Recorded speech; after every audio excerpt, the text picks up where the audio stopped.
জায়গায় আমি আল্লাহ কালিমার পতাকাকে ছড়িয়ে দিবই দিব। কথা বলেন ঠিক কিনা? মুসলমান, এই জমিনটা হলো আল্লাহ তাআলার জমিন। বলেন কার জমিন? এটা আল্লাহর জমিন, এটা কালিমার জমিন, এটা ইসলামের জমিন।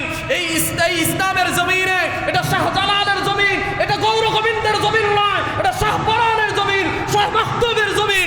এই জমিনে বাবরি মসজিদ হবে, এই জমিনে রাম মন্দির হবে না, এই জমিনে ব্রাজিলের পতাকা উঠতে পারে না, উঠলে কালিমার পতাকায় উড়বে। কথা বলেন ঠিক কিনা? একটা পতাকা নামাইবা 1000 পতাকা সারা বিশ্বের মুসলমানরা তৈরি করে উড়াইতে বাধ্য থাকবে। কথা বলে ঠিক কিনা? আমরা নামাজের পরে আজকে সেই মিশন হাতে নিয়েছি। নামাজের পরে শান্তি শৃঙ্খল ভাবে আজকে কালিমা পতাকা উড়ানোর জন্য আমি রাজি আছি। আপনারা রাজি আছেন তো? কারা কারা রাজি আছেন? দুই হাত উঁচু করে দেখায় দেন লিল্লাহে তাকবীর, লিল্লাহে তাকবীর। আল্লাহ তাআলা আমাদেরকে কবুল করেন, বলেন আমিন। কষ্ট পাইলেন? কালিমা পতাকার ছায়া ধরে আমাদেরকে আসতে হবে। আল্লাহ রসুলের হাদিস, আল্লাহ রসুল বলেন কিয়ামতের ময়দানে আমি রসুল কালিমার পতাকা ধরে রাখবো। সুবহানাল্লাহ বলেন। সব মানুষগুলো আমার পতাকার ছায়ার নিচে আসবে। ওয়ালা ফখরা, আমি নবী ফখরও করবো না, অহংকারও করবো না। আমি নবী তাদেরকে দেখে দেখে দেখে দেখে হাউজে কাউসারের পানি পান করায়া তাদেরকে জান্নাতে নিয়ে যাব।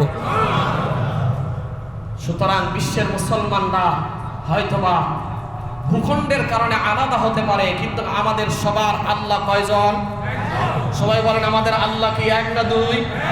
আমাদের কোরআন কি? আমাদের ঈমান কালিমা? আমাদের আল্লাহ যদি এক হয়, কোরআন যদি এক হয়, নবী যদি এক হয়, কালিমা যদি এক হয়, তাহলে বুঝে না পৃথিবীর কোনো মুসলমানরা ডিভাইডার হইতে পারে না। পৃথিবীর সব মুসলমানরা এক। আমার নবী বলেছেন আল মুসলিমুনা কাজাসাদিন ওয়াহিদিন ইন ইস্তাকা আইনুহু ইস্তাকা কুল্লুহু। প্রত্যেকটা মুসলমানরা এক। একটা শরীরের ভিতরে আঘাত লাগলে যেমন পুরো শরীরটা রক্তে জর্জরিত হয়ে যায়, কষ্টে জর্জরিত হয়ে যায়, তেমনি বিশ্বের কোনো জায়গায় মুসলমানদেরকে আঘাত দিলেও আমরা মুসলমানরা বসে থাকতে পারি? আমাদের কালিমার পতাকাকে অবমাননা করা হবে, আর আমরা এটা বাংলাদেশের 95% মুসলমানের দেশে এটা মেনে নিব? এটা কোনোদিন মেনে নিতে পারি না। বরং প্রত্যেকটা মুসলমানের হৃদয়ে রক্তক্ষরণ হয়েছে। এই কালিমার জন্য মুসলমানরা জীবন পর্যন্ত দিতে প্রস্তুত আছে। কথা বলে ঠিক কিনা? সুতরাং আমরা সবাই নামাজের পরে শান্তি শৃঙ্খল ভাবে আমরা কালিমা পতাকার মিছিলে অংশগ্রহণ করব। রাজি আছি তো ইনশাআল্লাহ? আল্লাহ তাআলা আমাদের সবাইকে তৌফিক দান করুন, বলেন আমিন। আগামী জুমাতে ইনশাআল্লাহ মুহররম কেন্দ্রিক আরো আলোচনা হবে।